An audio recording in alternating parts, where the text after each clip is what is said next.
হ্যাঁ, হ্যাঁ, আর কোথাও নয়, Kamalpur, Durgapur, Kamalpur, ohms organic garden. হ্যাঁ, দুর্গাপুরেই হয়েছে, দুর্গাপুরেই। একটুখানি এসেই কমলপুর জায়গাটার নাম। এই যে অর্গানিক্স গার্ডেনে ঢোকার জন্য তোমার গাড়ি থাকলে 30 টাকা, পার হেড 30 টাকা করে নিচ্ছে। আর গাড়িরও মনে হয় 30 টাকা করে নিচ্ছে, আমি ভুলে গেলাম। হ্যাঁ, ঢুকে গেলাম। উরি বাপরে! নিকো পার্ক দেখেছো? সেই রকম বড় নিকো পার্কের মতন কিছুটা। ওরে বাপরে! আমি এক ভাগ দেখেছি। চারদিকে ফুল গাছ, সর্ষে গাছ, কি না লাগানো নাই, একদম সর্ষে গাছে একদম ভর্তি। আবার দু চারটা উঁটও দেখলাম, রাস্তার মধ্যে উঁট রয়েছে। আর এসব দেখাশোনা করার পরেই বাবু চলে এলাম। আমাদের সনাতন দা পিকনিক অর্গানাইজড করেছে, আমরা এসেছি। আমাদের কোনো কাজ নাই, শুধু আনন্দ করা কাজ। হ্যাঁ, আনন্দ করলেই সনাতনদা খুব খুশি হয়। এই দেখো, সঙ্গে আলুর দম, মুড়ি গেলাম আর গরম গরম দিয়ে দিল। হ্যাঁ, আমি, ভাই, আমার বর, বাবান, আমার ভাইজি আর রিয়া, আমরা 5 জন মিলে চলে এলাম। মেয়েটা থাকলে মেয়েটাও আসতো, মেয়েটা নাই। মুড়ি খেতে বসে গেলাম। লুচি করেছে, আলুর দম করেছে। কোথায় পাবে? আমি তো মুড়ি খাই। আর মুড়িটা যেই শুনে নিয়েছি না যে মুড়ি আছে, আরে আমাকে দুটি মুড়ি দিয়ে দাও তো, আমি মুড়ি খেয়ে নিই। আর ওরা সব লুচি ফুচি খাচ্ছিল, আমাকে বলে একটা খাও না। তারপরে আমি দেখো ডাব গাছ দেখে অবাক হয়ে গেলাম। আমাকে নার্সারিওয়ালা ঠকিয়ে দিয়েছে জানো। বলেছিল এই রকম ডাব ধরবে, মাটির থেকে নাগাল পাবে, 10 বছরের বাচ্চারাও নাগাল পাবে। কোথা পাবে? নারকেল গাছ বুড়িয়ে গেল, বুড়ো হামড়া হয়ে গেল, কোথাও ধরে নাই, নারকেলও ধরে নাই আর গাছও নাই। আমি ভাবলাম কি হয় না, মিছে কথা। ও বাবা, এইখানে এসে বুঝলাম হয় হয়। এইটাকেই মিছে করে আমাকে বলেছিল। 550 টাকা দাম নিয়ে চলে, জানো আমাকে এমন ঠকিয়েছে। নাম করবো না, তাহলে ও ব্যবসা লটে উঠে যাবে, তাই জন্য নাম করলাম না। এ দেখো একটা পাহাড়ও রয়েছে জানো তো, পাহাড় রয়েছে। আবার দেখলাম যে কত সুন্দর মূর্তিগুলো করেছে গো, কি সুন্দর। লাল বেলে পাথর দিয়ে দারুণ সুন্দর সুন্দর মূর্তি রয়েছে। দেখো মূর্তিটা দেখেছো, কি সুন্দর বানিয়েছে বলো, অপূর্ব অপূর্ব। এই যে বলছে উড়িষ্যায় কটকে এই লাল বেলে পাথর দিয়ে মূর্তি করেছে, সেই লাল বেলে পাথর দিয়ে এইখানেও এই ভাস্কর্যটা করেছে। তো এত সুন্দর লাগলো।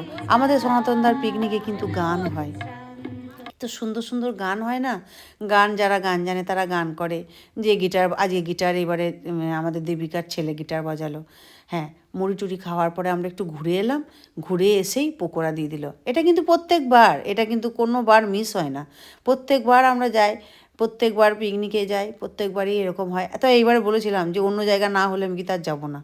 তাই তখন দেখছি তাপস বলছে, আমার বর বলছে যে অন্য জায়গায় করেছে, খুব সুন্দর। আর এই রসমালাইটাকে দেখছো, এটা আমার ছোটো জায়ের ভাইজি গো, কী মিষ্টি কী মিষ্টি, আর কী মিষ্টি কথা বলে। কুকুরটা বলছে পা মচকিয়ে শুয়ে আছে, পা গুটিয়ে রয়েছে, বলছে পাটা মচকে গেছে। এখানে সব কিছু রাইডিং আছে, সাইকেল আছে, স্কুটি আছে, তারপরে বাচ্চাদেরও সেই গাড়িগুলো হয় না, সেই গাড়িগুলোও আছে। এগুলোতে ওই ঘন্টাতে টাকা এরকম হিসাবে, 50 টাকা না 30 টাকা। এই যে সনাতনদা, আমি বলছিলাম যে সনাতনদার পিকনিকে আসি আমরা। সনাতনদা এ কে জানো তো, আমাদের যত পানাগড়ে দোকান আছে সব দোকানের অর্ডার নেয়, অর্ডার নিয়ে বানিয়ে দেয়। কলকাতাতেও নেয়, আবার এই সনাতনদার কাছ থেকেও বানিয়ে নেয়। এটা হলো রান্নাঘর, কি বড় রান্নাঘরটা, বিশাল বড়। মোটামুটি 2টো গ্রুপ যদি আসে না, আরামসে রান্না করতে পারবে। আর এদের কটেজগুলো দেখতে পাচ্ছ কি সুন্দর ঘরগুলো। সনাতনদাও একটা বুক করেছিল। তো এত সুন্দর লাইন দিয়ে ঘর, জানো পুরুলিয়া গেছিলাম, পুরুলিয়াতেও এরকম সুন্দর সুন্দর ঘর ছিল। তো আমরা খুব ঘুরে বেড়ালাম, খুব মজা করছি। তো দেখছি দেখো কত কটেজ। এই খেজুর গাছগুলো দিয়ে কখনো কেউ ভেবেছো যে সামনে এরকম ডিজাইন করা যায়?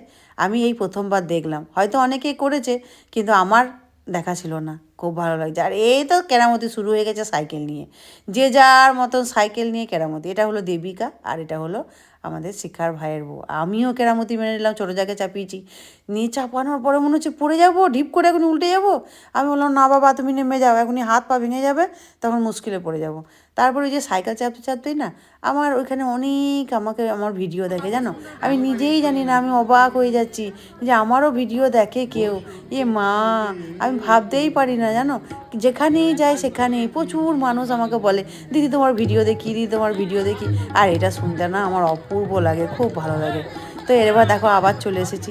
বলছে আগের বারে আমি খৈনির ভিডিও দিয়ে দিয়েছিলাম, মানে খৈনি পাকাচ্ছিল, ভিডিও দিয়ে দিয়েছিলাম। নিয়ে আমাকে বলছে এইবারে কিন্তু বৌদি আমাকে গানের দিতে হবে। আমি হ্যাঁ দেবো, অবশ্যই দেবো, গানের দেবো। যখন যেরকমভাবে থাকবে, আমি আমার ক্যামেরা ঘুরতে থাকে, আমি সেইখানটা তুলে দিয়ে দিই। তারপরে এই যে দেখো গান শুনছি, আর খিদে তো নাই, পকোড়া খেয়ে আর মাছ ভাজা খেয়ে পেট পুরো ভর্তি, ঢ্যাপ ঢ্যাপ করছে। তার সঙ্গে দেখো আমরা রিলে নাচ করছি, আর আমার দেওর চলে এসেছে, বলছে আমিও করব। আমার দেওর না খুব ভালো নাচতে পারে, এবারে রিলে বলছে গান দাও, আমরা নাচি, আর ওখানে বক্স বাজছে, আর ওরা না ওইভাবে নাচছে। সামনে আছে আমার দেওরের বন্ধু, আর পিছনে কে যেন ছিল দেখলাম না, সব নাচছে। আর দেখো আমার বর, দেখতে পাচ্ছ, এই দেখো এই দু ভাইয়ে নাচতে শুরু করেছে, আরও সবাই নাচছে, খুব মজা করছে। গান একদিকে বাজবে আর নাচ করবে, এই মজা, সাংঘাতিক মজা ওদের, এরকম চলছে। আর এইদিকে বক্স আছে, বক্স এনে রেখে দিয়েছে, তো বক্স বাজাবে না এরা গান করবে, কোনোটা ঠিক করতে পারছে না।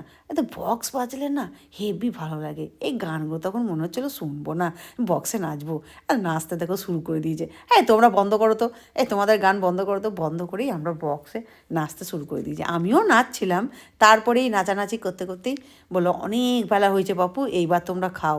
তার মধ্যে দুটো ব্যাচ খাওয়া হয়ে গেছে।